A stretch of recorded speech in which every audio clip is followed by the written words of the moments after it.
There's a piece of infrastructure in the Persian Gulf that both sides in this war have treated as radioactive for 5 months. Not because it's hard to hit. Because everyone understands exactly what happens the moment it goes down. Right now, unconfirmed reports are circulating that it just did. Kharg Island. The single terminal responsible for roughly 90% of everything Iran sells to the outside. World and crude oil. For 5 months, this conflict has followed one unbroken rule. Hit the military assets on that island. Leave the export terminal standing.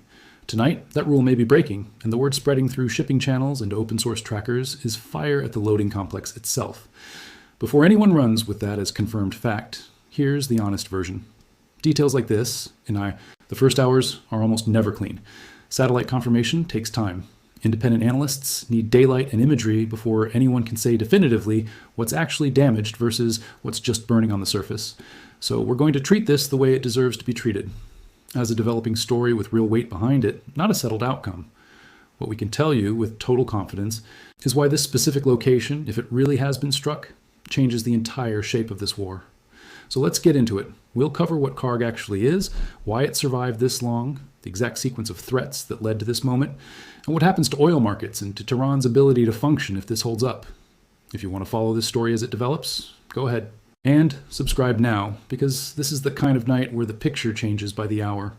Carg is a small coral island sitting off Iran's southwestern coast in the northern Persian Gulf, barely 5 miles long. You wouldn't look at it twice on a map, but that tiny footprint holds one of the largest crude loading complexes anywhere on Earth. Deepwater jetties built directly into the island let the largest oil tankers in existence. Vessels hauling 2 million barrels in a single run, dock and load without needing smaller ships to shuttle crude out to them. That kind of infrastructure isn't something you build in a hurry. Decades of construction sit behind those jetties. Storage tank farms span the island's southern half, feeding from pipelines that connect back to Iran's largest oil fields on the mainland. When people say this single island moves close to 90% of Iran's oil exports, that's not rhetorical exaggeration. That's close to the literal number. Cut that terminal, and you're not creating an inconvenience. You're severing the primary source of hard currency funding, everything from Iran's military spending to the subsidies keeping ordinary Iranians from turning economic desperation into open unrest. Go back to mid-March, early in this war, when American forces struck more than 90 military sites across Kharg Island in a single operation. Air defenses, a naval base, airport infrastructure tied to the island's military footprint. Explosions were reported across the site, and the detail that mattered most, confirmed on both sides at the time. The strike deliberately avoided the oil terminal. Storage tanks stayed standing. Loading jetties stayed intact. President Trump said publicly that the U.S. had wiped out every military target on the island, while making clear the oil facilities were a separate category, untouched on purpose. That wasn't mercy. It was leverage. Show Tehran you can hit anything on that island whenever you choose, while sparing the one thing that would end its economy. The message writes itself. We're choosing not to finish this today. And that choice can be reversed. Think about how unusual that restraint actually is. In almost any other modern conflict, an economically vital target sitting this close to active fighting sits near the top of the priority list, not the bottom. Energy infrastructure has been fair game in warfare for as long as air power has existed. The fact that Carg's oil facilities were specifically, repeatedly, and publicly spared tells you this was never purely a military call. It was political, made at the highest levels, treating the terminal like a bargaining chip that only holds value while intact and threatened. There was a follow-up strike in April, again hitting rebuilt military capability on the island while leaving the terminal alone. Same pattern. And it's worth noting the oil infrastructure was never hard to hit or poorly understood. Commercial satellite imagery of the complex has been public and closely tracked by energy analysts for years. It sat there fully mapped and fully spared, strike after strike, because destroying it was always meant to be the last card, not an early one. Trump kept making that threat explicit through the following months. In June, he floated seizing Iran's energy base on Carg outright, then appeared to pull back within days as diplomatic channels tried to hold together a fragile off-ramp. By early July, as the ceasefire framework collapsed under renewed tanker attacks in the Strait of Hormuz, he escalated again, warning that further interference with shipping would put Iran's civilian infrastructure back on the table. By late July, he revived the Carg threat specifically, posting imagery referencing a possible strike on the island. Every one of these moments followed an identical rhythm. Provocation from Iran, usually tied to tanker attacks. American threat naming Carg directly. A pause. Another provocation. This has been an escalation ladder. with clearly announced rungs, and tonight's reports would mean someone finally stepped onto the one everyone's been staring at. Here's where the math gets brutal, and it's not subtle. Iran has kept exporting oil throughout this entire war, at times moving over 1 million barrels a day, largely because Carg's infrastructure kept functioning around the fighting. Analysts who track this closely have been blunt about the consequence of losing that specific piece of infrastructure in a serious, sustained way. You don't just disrupt Iranian exports, you remove roughly 2 million barrels a day from the global market entirely, not rerouted, but gone, because no substitute facility exists that can absorb that volume on short notice. Iran does have smaller secondary export points on islands like Lavon and Syria, used as overflow decades ago during the Iran-Iraq War when Carg itself was repeatedly targeted by Iraqi forces. Those sites were never built to handle anywhere close to Carg's volume, and shifting operations there under active wartime surveillance is a different proposition entirely from doing it in peacetime. The overwhelming majority of what does move through Carg goes to one buyer above all others: China, which has kept purchasing Iranian crude throughout the sanctions era, specifically because Tehran sells it at a steep discount. That entire revenue relationship runs almost exclusively through Carg's jetties.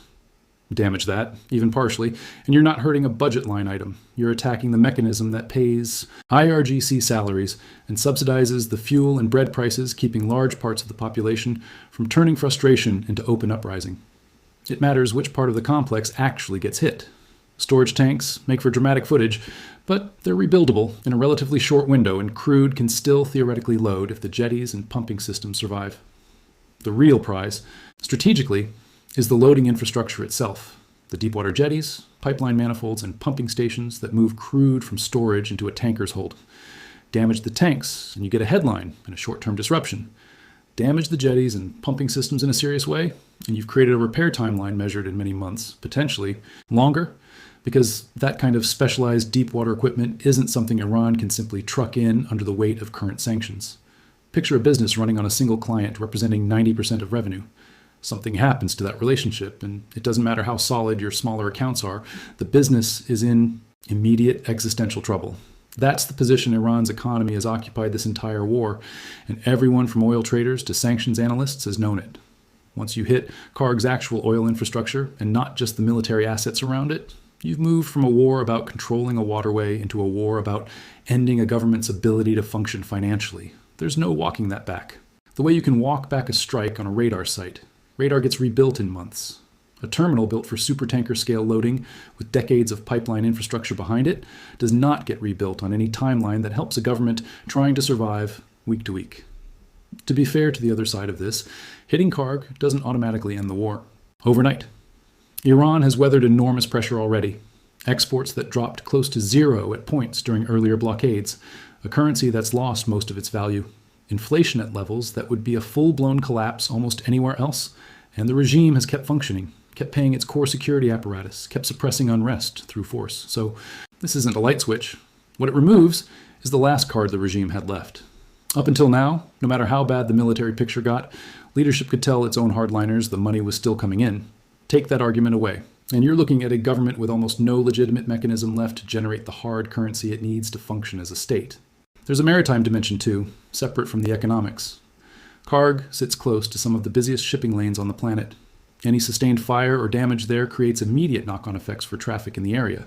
Insurance markets react within hours, not days. Shipping companies reroute or pause operations even in zones that weren't directly hit. Analysts have said plainly that when the market hasn't priced in the worst-case scenario, what they really mean is that Carg is still standing. The moment that changes, even the perception of it, ripples through global energy pricing faster than almost any other single point of failure in the world's oil infrastructure.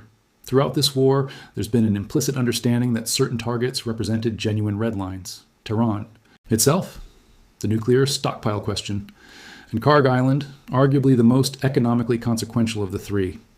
If tonight's reports hold up, Carg becomes the line that got crossed rather than just threatened. That pattern tells you something about where this war is heading.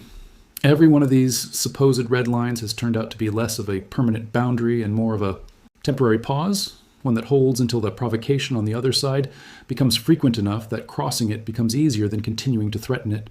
If Carg really has been hit in a lasting way, the signal to Tehran's leadership matters almost more than the physical damage. It tells them explicitly that nothing is permanently protected just by being economically catastrophic to lose. Up until now, hardliners inside the regime could argue that no matter how bad the military situation got, the oil revenue kept flowing, salaries got paid, because nobody was actually willing to pull that trigger.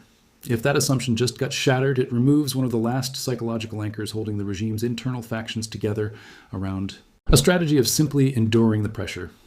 Enduring works when you believe the pressure has a ceiling. It stops working the moment the ceiling turns out not to be real. There's also the question of what this does to Iran's remaining international relationships. China has kept buying Iranian crude because it's cheap and reliable. A terminal that can't consistently load tankers on schedule turns that relationship from a bargain into a gamble, and buyers moving oil at scale don't stay loyal to unreliable suppliers when alternatives exist. If these reports hold up under closer scrutiny in the coming hours, this stands as one of the most consequential developments of the entire conflict, arguably more significant than any single night of strikes against military infrastructure, because it goes after the mechanism keeping the regime solvent rather than just degrading its ability to fight. Even if the initial reports turn out to describe more limited damage than first suggested, the fundamental dynamic still shifts.